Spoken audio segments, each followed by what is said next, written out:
Welcome to HealthCast. I'm your host, Adam Patterson. Today we're joined by Dr. Ryan Vega of the Veterans Affairs Innovation Ecosystem, a department within VA dedicated to exploring innovative technologies and new methods for delivering veterans care. The Innovation Ecosystem, or the IE, has been at the head of exploring new medical technology within VA and stands as one of the most promising biotechnology wings of the broader U.S. government. The IE has also been at the forefront of providing new solutions to meet the demands of the COVID-19 pandemic, helping developing methods to maintain both public health and to support patient care. Ryan Vega has extensive experience as both a practicing physician as well as a leader in healthcare innovation at VA. He currently serves as the executive director of the Innovation Ecosystem, where he oversees the development of grassroots innovation across the Veterans Health Administration as a whole.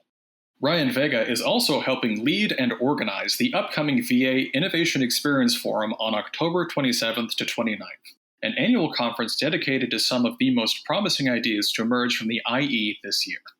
Ryan, great to have you on the program. Hey, Adam, thanks for having me. Absolutely. So I want to start with more of an overview question, and it's about both what's happening now, but what's happened over the past few months in light of what is, I understand, is both the innovation ecosystem's considerable work, but also the adaptations you've had to make around the pandemic, which is, what have really been the VHA innovation ecosystem's greatest priorities during 2020 so far? Yeah, Adam, that's a great question. The innovation ecosystem is really the evolution of years of focused and dedicated building of what we call the innovation infrastructure and innovation muscle, really, in the organization dating back to 2013. And it's the idea that not only have you seen maturation in the innovation program, but you really are starting to see a recognition that it's not just about what happens in the walls of the VA or not solely about an employee or a veteran in one state, but really about how we think of this across the entire enterprise and how we think of our responsibility and our relationships with our academic affiliates as well as the private sector.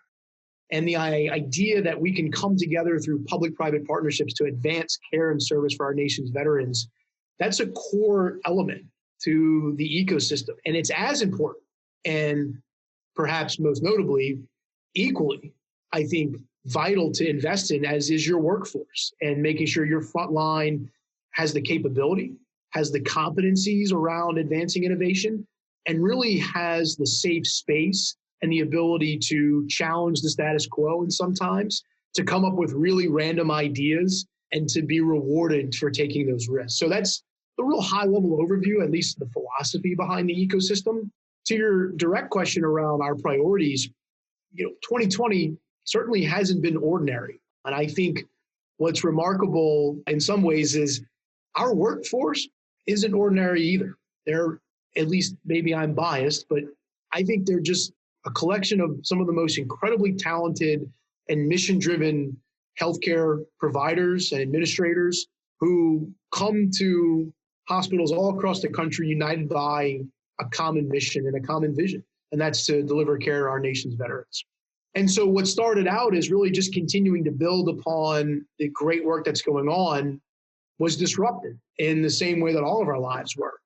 But what's important is that that disruption created opportunity for our employees to take work that has been going on for years and not only accelerate it, but embrace it and use it as part of our response effort. So what am I talking about? 3D printing, the use of that technology to create personal protective equipment or even testing swabs didn't just happen overnight. It's because VA has been doing this type of cutting edge innovation for years, using it for pre-surgical planning, printing a model of a heart or a kidney or a lung to help doctors and even patients better understand procedures, all the way from monitoring patients at home. This technology and the infrastructure is something that teams across VA have been really building out and leading for years to have the infrastructure. And so a lot of our projects and the agility that we saw in the system was because of not only the culture that's been there, but because of that concerted effort to build this innovation muscle and infrastructure across the enterprise. Absolutely. And on the subject of 3D printing, I just want to say I was very impressed by how quickly that's been reapplied to meet the demands of the pandemic. I've seen Dr. Beth Ripley speak about it and was impressed by the focus on, for example, using 3D printing to really provide care to patients who would need specific surgical procedures, but might not necessarily have access to immediate specialists. I thought that was fascinating, but to see it applied in such a broad public health response, I frankly thought was pretty impressive. To shift gears a little bit, to talk a bit more about what's coming up later this month, my understanding is the VHA is hosting its annual Innovation Experience Summit, the 27th to 29th of October. And for our listeners' awareness, what overall is the VHA IEX? The Innovation Experience, really for lack of better words, is a celebration of some of the amazing efforts that are going on across the enterprise. To dive into it a little bit more deeply, it's really an opportunity for our organization to demonstrate through a publicly accessible event, and by that I mean completely open, free to the public, the incredible innovations that are happening today. Look, it's easy for us to get up and talk about the things we created yesterday, but what's more important is for us to show the general public, and especially our nation's veterans, the solutions that VA are pioneering today to continue to maintain that trust with the veteran and ensure that they choose VA tomorrow, because we continuously are pushing the boundaries of modern science and medicine to ensure that they have access to the latest and the best technology that we know will deliver care that is superior to anywhere else that they can receive. So a lot of it is about demonstrating those emerging capabilities, and equally, it's about giving our front line an opportunity to demonstrate the work that they're doing all across the country. Traditionally, we're at the National Press Club, and part of the excitement is everyone showing up from all over the country and the networking and the meeting. But I think in these times, knowing that we need to be virtual, we've really had to put a concerted effort into ensuring that we create a true experience for the audience, and that we create an opportunity for folks to still network, to still partner and learn from one another. And so that innovations that are demonstrated, they don't stop at this event, that they continue to flourish, they continue to grow, and they continue to spread as a result of this celebration. Absolutely. And in terms of what's really on slate for this year, what is really the primary focus and agenda of IEX 2020? Yeah, Adam, thanks for asking that. So the theme this year is delivering more together. And I think that theme probably resonates with a lot of people in a whole host of different venues, whether you're in healthcare or whether you're in the service industry, public health, education, because what 2020 has really taught us is the need to come together, to band together as communities in order to deliver more, because we know that when we come together as teams, we can do far greater good and deliver far more than when we try to go at it alone.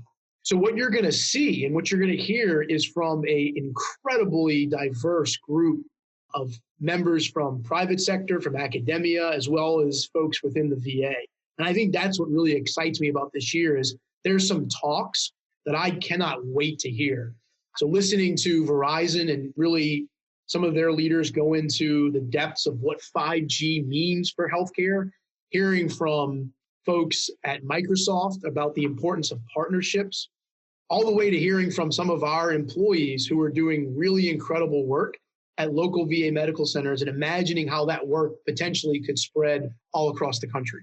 Absolutely. And my understanding is there is a core feature within IEX that is the Shark Tank competition, which brings me to wonder, with the name like that, how does the Shark Tank competition at IEX fit within the innovation ecosystem's broader goals? So Shark Tank competition is something that has really, I think, captivated the organization for the past couple of years. And just to give your viewers a chance to sort of think about how we approach it, we get hundreds of applications a year for folks who have promising practices or really innovative solutions that have been implemented at one VA medical center, and they're making a difference, either in the quality of care or the service experience.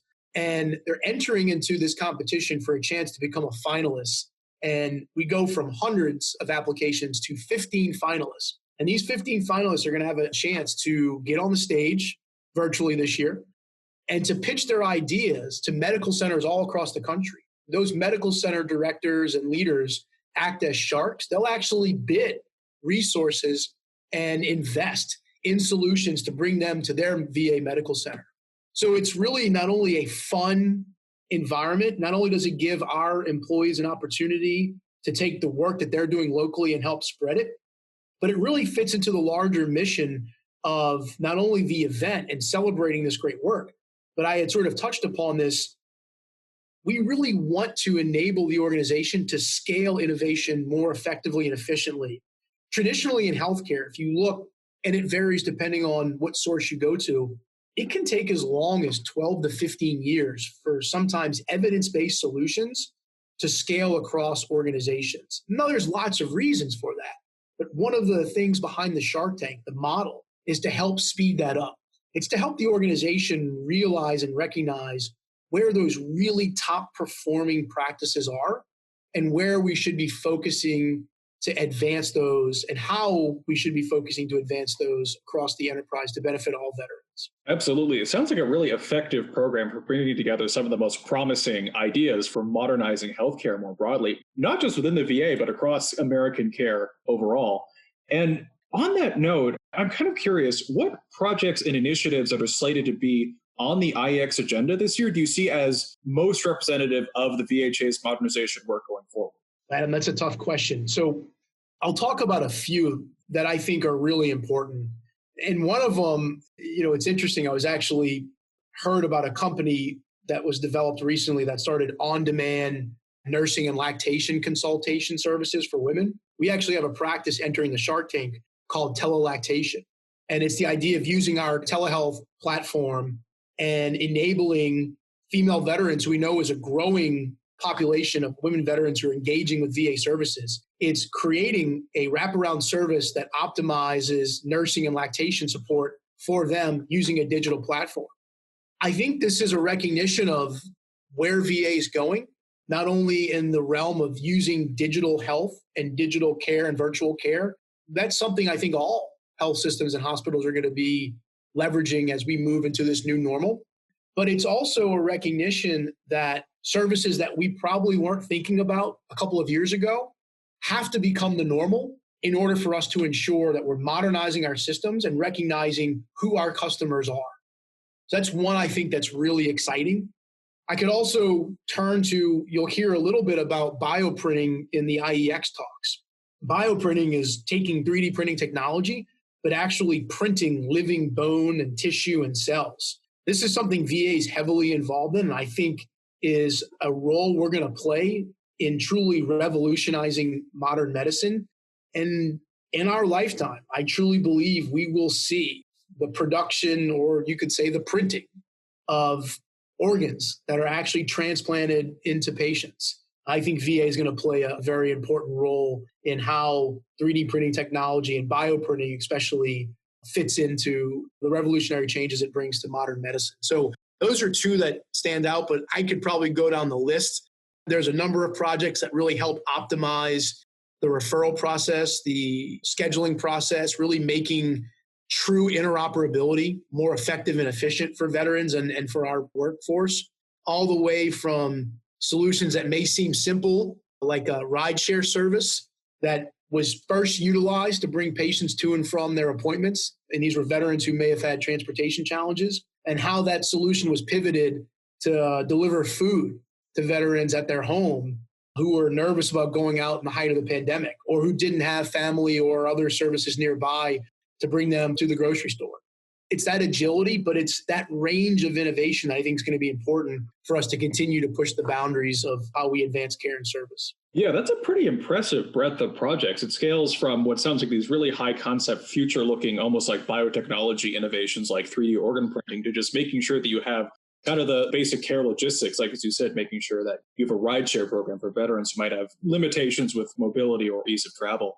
So before we wrap things up, Ryan, is there anything else you would like our audience to know about the innovation experience coming up? I really think that the key takeaways are that we've really done a tremendous amount of work to optimize the experience. I think the audience and those that tune in are going to have a really fun time, and that's kind of the environment we always try to create. And that this is open to the public. It's fully accessible on multiple different platforms, your computer, your phone. There's an app you can actually download on the App Store, VHA Innovation Experience. You can see the agenda, you can connect with folks at the event. And we really are trying to engage as much as the general public as possible so that folks can understand and start to witness and experience some of the incredible work that's going on in the agency today. Absolutely. And we'll make sure, of course, to include a link to the agenda when the episode goes live. Thanks so much, Adam. Absolutely. And Ryan, thank you for coming on the program. Thanks for having me, Adam.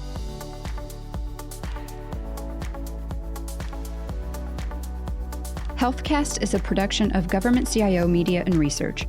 For more podcasts, head to governmentcio media.com/podcasts. If you liked what you heard, let us know by leaving a review in iTunes or wherever you listen to podcasts. HealthCast is produced by Amy Kluver, hosted by Melissa Harris, Adam Patterson, and Faith Ryan. If you're interested in sponsoring a podcast, contact us at sponsor@governmentcio.com.